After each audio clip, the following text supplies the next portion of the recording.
I'm Natalia Lobach, and this is Change Course.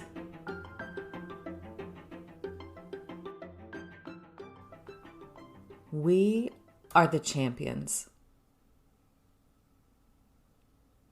So much of change relies on social relationships. In fact, everything about change that we are trying to make in the world and in our communities, in our places of work, in our own lives, has to do with relationships.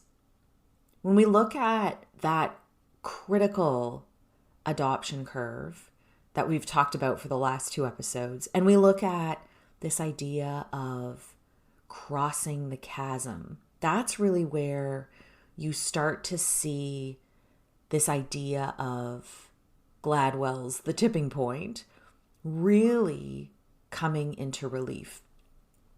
So how do you get a change effort to go over the tipping point and go viral, so to speak?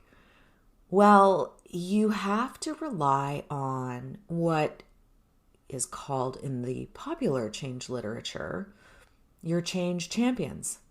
Sometimes I find this term a little bit hokey, but truly it's finding those individuals in your community who have this innate and unique ability to influence others. When you're planning a big change, there's a component of hierarchical or top-down messaging that always happens. So a lot of change efforts and change theories focus on sponsorship. And sponsorship is one component. Yes, it is very important. And in fact, if you don't have buy-in and support at the very highest levels of your organization, or you have a weak sponsor, you can run into a lot of trouble in your change effort. But it's not the only important locus of power in the ecosystem that you need to pay attention to.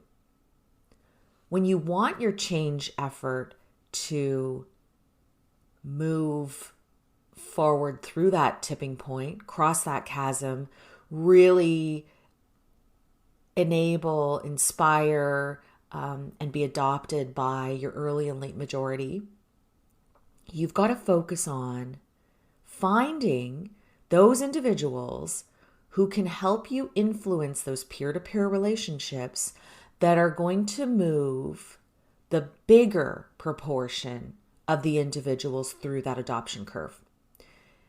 And truly, it's not top-down messaging that's going to do it. In fact, top-down messaging will most likely make your change effort fail. You will not cross the chasm because most of the time, people will listen to a bit of top-down messaging, but after a while, they tune it out. You need to have a variety, and you also need to influence your community through people who they can relate to, people who, quote unquote, look like them, or they, see themselves in. So Gladwell's The Tipping Point does the best job of identifying these individuals. And certainly when I'm working in change, I'm always looking for the connectors, the mavens, and the salespeople. So who are connectors, mavens, and salespeople? Well, most often they're people that we already know within our organization. So connectors are, in the modern vernacular, these people are influencers. They are the ones who bring people together. They know a lot of people. They can really easily make friends, acquaintances. They tend to have very positive relationships with other people. They have a lot of very loose connections. And they also see the value in social relationships. And so they spend a lot of time investing there. They have a lot of influence, not only because of the number, like the sheer number of relationships that they have, but also because of the quality of those relationships and sometimes connections to other powerful people.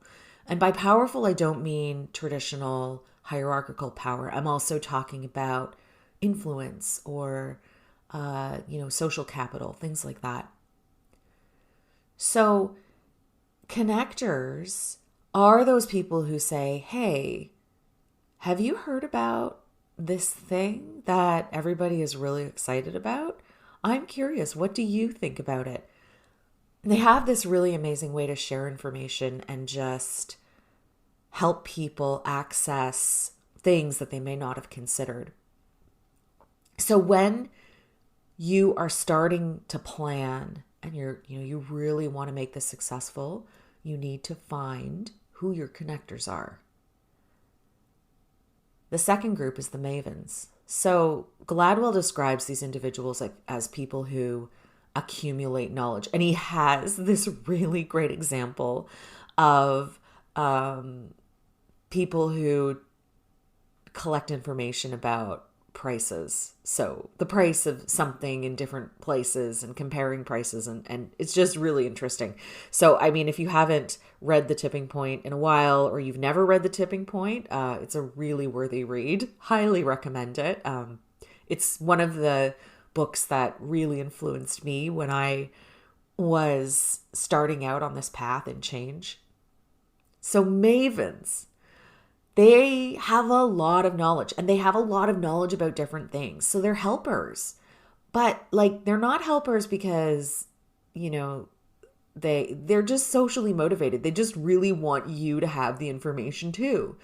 I mean, this is like people who spend a lot of time on Wikipedia just adding to things because they have knowledge. I mean, they're not doing it because they're getting paid. They're not doing it because there's any kind of notoriety. They just want to contribute to the community, and they're socially motivated. They want to help people. They want people to be able to find information. It's a really altruistic thing. So Mavens, they're altruistic. They have the knowledge and they've got the social skills, and they may not have as many connections as the connectors, but they just really want to help you. They're teaching, they're brokering information, they're just there to help. They are interested in people who have information and want to share with them.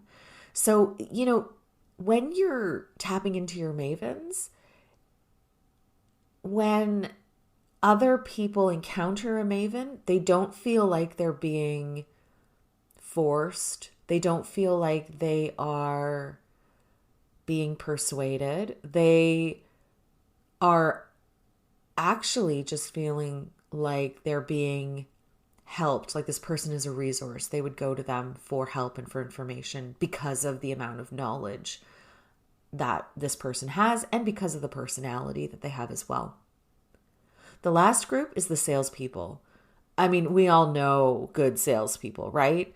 They're just extremely good at persuading. You can't really resist them. You like them. They're very likable. And they're just emotionally contagious. So that kind of excitement and that energy that comes into doing something. And I mean, a salesperson is extremely happy when you have been converted, right? And this feeling of belonging is an interesting component of that salesperson toolkit, right? So salespeople often have a little bit of positional power.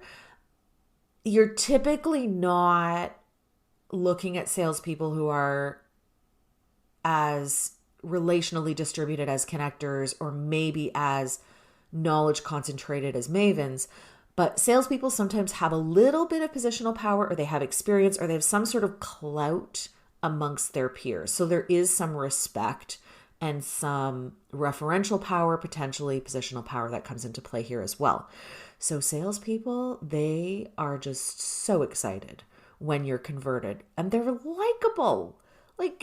You want to be convert. You want to buy what they're selling. It's just part of who they are. So to close off today, you've got to find these people. So how do I find them?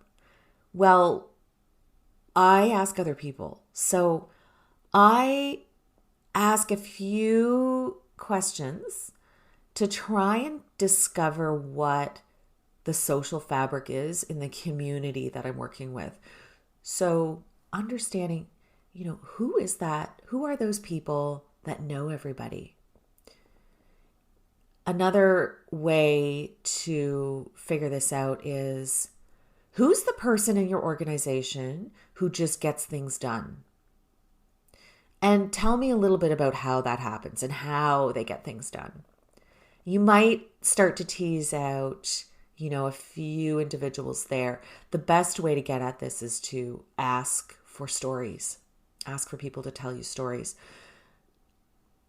Getting at some of the mavens, this is where you start to ask questions about, well, who would you go to find out knowledge about this? Or if you needed help with something, who would you ask to teach you about it? And generally, those individuals pop out right away. You're always wanting to focus, whatever your change effort is, you want to focus on the knowledge that is within or adjacent to whatever it is that you're seeking to change. Mavens are most powerful when the subject matter aligns with their interest. You're not going to get a lot of mileage, or you're not going to be able to tap into their power if you're tapping into something that is unrelated. It just doesn't work. And then, of course, the salespeople. Who is the person who could convince you to change your mind in this community? Who's the person who could convince you to do anything or change what you're doing, and you would still have a smile on your face at the end of that discussion or at the end of that encounter? So starting to tease out those social relationships, asking those questions about what is your community like and who are some of these characters, starts to pull out who these incredible change champions are. And sometimes they're not who you think. Some of the most amazing connectors in organizations are quite often administrative personnel. So your coordinators, your assistants, they thrive, and they're individuals, people who go into those roles thrive on helping. So they've got a component of the maven, but they're also incredibly connected and they understand power structures. So I find people who have those characteristics endlessly fascinating, and I just love working with them. So you can often find those individuals. You think about those types of characteristics and where you might find people like that in the organization. Admin is often a place where they will show up. Often as well, people focus on age and experience, and there is a strong component of social strength that comes from younger individuals within the organization as well. And so that's another place where I often find there is untapped resource. People overlook some of the individuals who are younger, but potentially more socially connected in organizations. So don't overlook.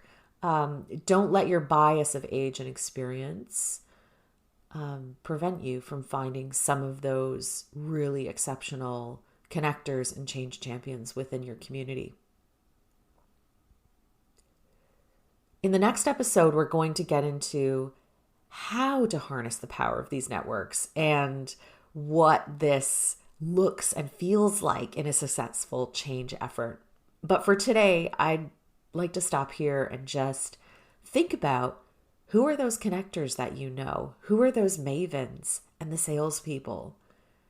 And if we're going to change, how can we help them? How can we help them help us? I hope that this was helpful, getting a bit deeper on the concepts that I talked about in the last episode. Of course, all of the references from today's podcast can be found in our show notes at www.charthouse.ca and look for the Change Course podcast. While you're visiting us, please sign up for our newsletter and stay on top of all things change and what we're working on. This podcast can be found anywhere that podcasts are available. And remember, it's never too late to change course.